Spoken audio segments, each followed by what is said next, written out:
फुसतुल्लाह खान का column Covid vaccine की आपाधापी।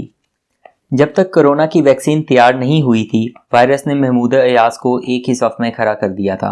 इसे किसी एक कौम या खित्ते की बीमारी की बजाय ऐसी आलमी वबा करार दिया जा रहा था जिससे निपटने की जिम्मेदारी किसी एक अदारे, वैक्सीन साज कंपनी या मुल्क पर नहीं, बनी नौए इंसान पर आयद होती है। पर जैसे ही पहले फाइजर, फिर मोडर्ना, फिर एस्ट्राजेनेका, ऑक्सफोर्ड और फिर रूसी स्पुतनिक 5 वैक्सीन ने अपनी कामयाबी का ऐलान किया, कोविड वायरस के खिलाफ आलमी भाईचारा ताश के पत्तों की तरह बिखरता चला गया। वायरस से लड़ने का मुश्तरका आलमी अज़म या शेख अपनी अपनी देख में बदल गया। जिन ममालिक के पास नोटों की बहुतात थी, उन्होंने मुंह मांगी कीमतों पर अगले 1 साल की प्रोडक्शन पेशगी खरीद ली। मसलन फाइजर, मोडर्ना और एस्ट्राजेनेका की अगले बरस की 12 अरब खुराकों में से 9 अरब खुराकें अमेरिका समेत अमीर ममालिक ने पहले ही से बुक कर ली हैं। कनाडा ने अपनी कुल आबादी की ज़रूरियात से 5 गुना ज़्यादा खुराकें खरीदने के लिए पेशगी रकम अदा कर दी है।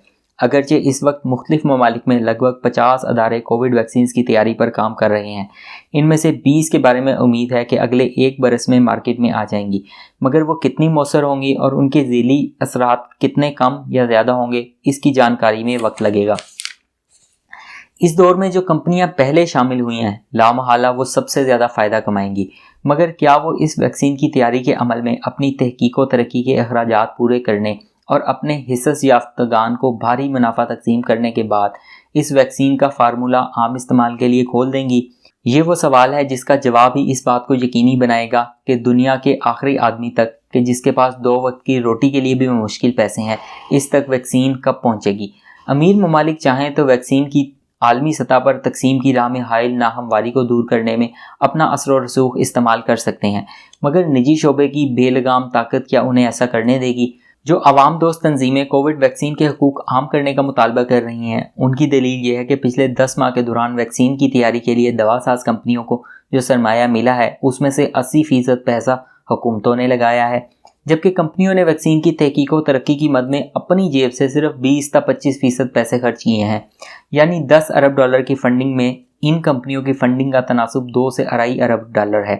चुनाचे इन कंपनियों की इखलाकी जिम्मेदारी है कि वो पैसा फराम करने वाले अमीर ममालिक की ज़रूरियात पूरी करने और एक मुनासिब मुनाफा कमाने के बाद ज़्यादा से ज़्यादा 2 बरस में अपने पेटेंट हकूक से बनी नौए इंसान के यहाँ इस्तेमाल की खातिर दस्तबरदार हो जाएं, ताकि सस्ते दामों अच्छी वैक्सीन तेज़ी से दुनिया के आखिरी कोने तक दस्तयाब हो। मगर आज़ाद मईशत के हामी दलील देते हैं कि इन कंपनियों को नई अदवायात और वैक्सीन की तहकीक व तरक्की पर खर्च करते रहने की तरगीब देने के लिए ज़रूरी है कि उन्हें मुनाफा से महरूम ना किया जाए।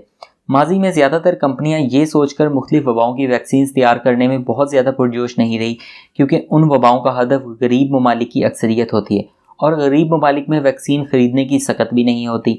यूँ कंपनियां रिसर्च एंड डेवलपमेंट पर जो अरबों डॉलर खर्च करती हैं, इस तनासब से उन्हें मुनाफा हासिल नहीं होता।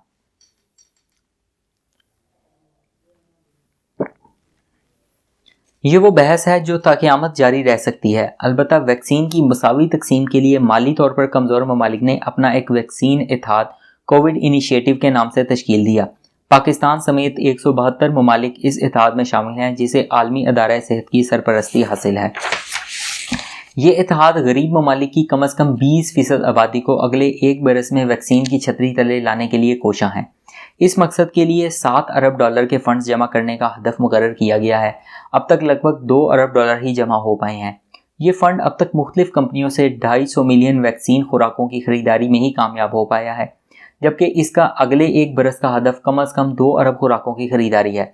अब तक सफ़े अव्वल की जो 2 वैक्सीन फाइजर और मोडर्ना सामने आई हैं, उन्हें -70 से लेकर -20 तक दर्जा हरारत बरकरार रखने वाले सर्द खाने दरकार हैं। अमीर ममालिक के पास ये सहूलत मौजूद है। अलबत्ता दुनिया की लगभग 3 अरब आबादी ऐसी है जो ऐसी सहूलतों से बहुत दूर है। अगर वैक्सीन दस्तयाब हो भी जाए, तब भी इन 3 अरब इंसानों तक इसकी तरसील कैसे होगी, ये दूसरा बड़ा चैलेंज है।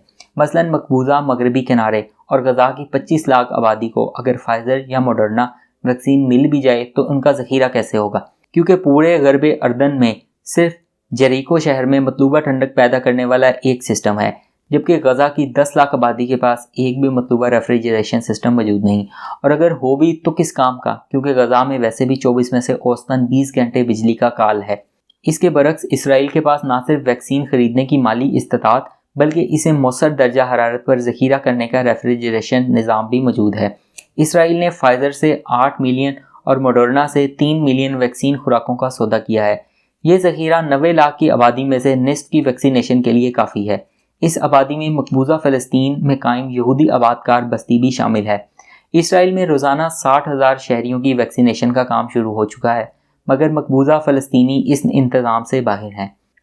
جب اسرائیل کے نائب وزیر صحت یوو کیش سے پوچھا گیا کہ اسرائیل کے فوجی انتظام کے تحت مقبوضہ علاقوں کی فلسطین آبادی کی ویکسینیشن کے بارے میں کیا سوچا گیا ہے، تو آپ نے فرمایا کہ اگر تمام اسرائیلی شہریوں کی ویکسینیشن کے بعد خوراکیں بچ گئی تو ہم وہ کھیپ فلسطینی اتھارٹی کو عطیہ کر دیں گی، کیونکہ لاکھوں فلسطینی دہاڑی دار اسرائیل میں بھی محنت مزدوری کے لیے آتے ہیں اور ان کی ویکسینیشن بھی اسرائیلی شہریوں کی سلامتی کے لیے ضروری ہے۔